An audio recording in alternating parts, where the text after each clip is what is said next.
সামনেই বিয়ের প্ল্যান করছেন, ভাবছেন একটা বড় খরচ রয়েছে, তবে এটা আর ভাবতে হবে না আপনাকেও। কারণ সরকারের তরফে এমন একটি প্রকল্প আনা হয়েছে যেখানে আপনি বিয়ে করলেও খরচের চিন্তা স্রেফ আপনার মাথা থেকে বেরিয়ে যাবে।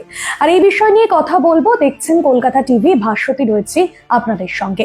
মধ্যবিত্ত পরিবারে বিয়ে মানেই একটা বড় সড়ো খরচ, সেখানে নানান ধরনের খরচ হয়ে থাকে। তবে অনেকের ক্ষেত্রে সেই খরচ সামলাতে যথেষ্ট কিন্তু হিমশিম খেতে হয়। মধ্যবিত্ত সেই সমস্ত মানুষদের জন্যই বিয়ে যদি করেন তাহলে সরকারের তরফে আম্বেদকর সোশ্যাল স্কিম, যেটি এর আগেও ছিল, যেখানে আগে 2.5 লক্ষ টাকা দেয়া হতো, এখন সেই টাকা বাড়িয়ে 5 লক্ষ টাকা করা হয়েছে। তবে এই স্কিমে যদি আপনি অ্যাপ্লাই করতে চান, অর্থাৎ আপনি যদি আপনার অ্যাকাউন্টে এই টাকাটা পেতে চান, তাহলে আপনি এবং আপনার যার সাথে বিয়ে হচ্ছে দুজনকেই কিন্তু অ্যাপ্লাই করতে হবে। এবং দুজনের জয়েন্ট যে অ্যাকাউন্ট, সেই জয়েন্ট অ্যাকাউন্টে কিন্তু এই টাকাটা ক্রেডিট হবে। তার জন্য কিছু শর্ত কিন্তু আপনাকে মেনে চলতে হবে। কি শর্ত মেনে চলতে হবে? যদি আপনি বিয়ে করেন তাহলে আপনাকে ভিন জাতে বিয়ে করতে হবে।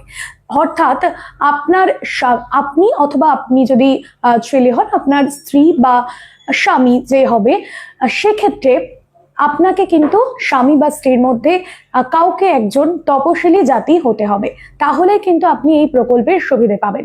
অন্যদিকে আরো যে শর্তটা আপনাকে মানতে হবে, 1955 হিন্দু সোশ্যাল যে ম্যারেজ অ্যাক্ট রয়েছে, সেই ম্যারেজ অ্যাক্ট অনুযায়ী বলা হচ্ছে যে সোশ্যাল ম্যারেজ যদি আপনার হয়ে যায়, অর্থাৎ রেজিস্ট্রি ম্যারেজ যদি হয়ে যায়, সেই ম্যারেজের পর কিন্তু আপনি এটার জন্য অ্যাপ্লাই করতে পারবেন না।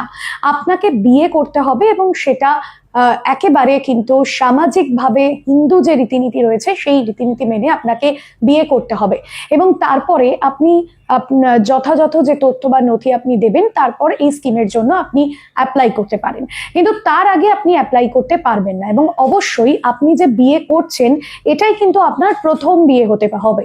অর্থাৎ আপনি যদি সেকেন্ড ম্যারেজ করেন, সেক্ষেত্রে কিন্তু এই প্রকল্পে আপনি অ্যাপ্লিকেবল হবেন না। এই শর্তগুলো যদি আপনি মানতে পারেন তাহলে এই প্রকল্পের টাকা আপনাদের অ্যাকাউন্টে ক্রেডিট হবে, অর্থাৎ আপনাদের জয়েন্ট যে অ্যাকাউন্ট সেই অ্যাকাউন্টে। আরো একটা বিষয়, এবং যেটা বলা হচ্ছে, এই শর্ত দেওয়া হয়েছে যে বিয়ের 1 বছর পরে কিন্তু আবেদন করলে হবে না, অর্থাৎ বিয়ের আগেই আপনাকে আবেদন করতে হবে। আপনি হয়তো ভাবছেন যে এই মুহূর্তে আপনি ঋণ নিয়ে বা ধার করে আপনি বিয়ের খরচ করবেন, লোন নিয়ে, ব্যাংক লোন নিয়ে বিয়ের খরচ করবেন, পরে আপনি এই স্কিমের জন্য অ্যাপ্লাই করবেন, কিন্তু সেটা হচ্ছে না। আপনাকে বিয়ের আগেই এই অ্যাপ্লাই করতে হবে এবং আপনাদেরকে জয়েন্ট অ্যাকাউন্ট বানাতে হবে, তারপরেই কিন্তু আপনারা অ্যাপ্লাই করতে পারবেন।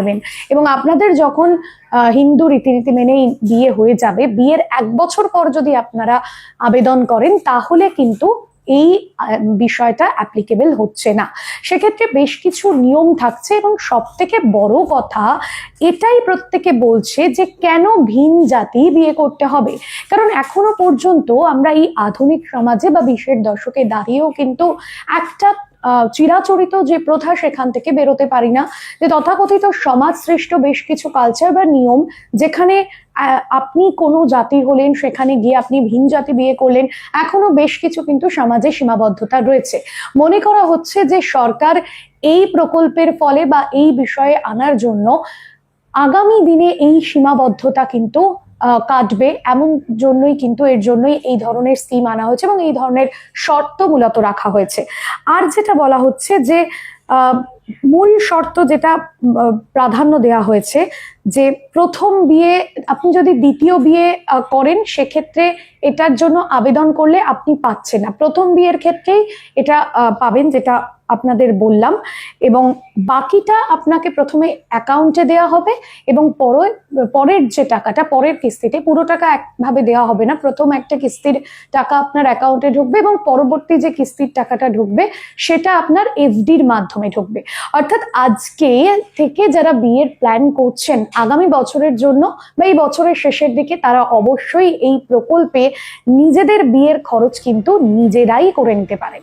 আজকের বিষয় এ পর্যন্তই। অন্যান্য আপডেটের জন্য দেখতে থাকুন কলকাতা টিভি।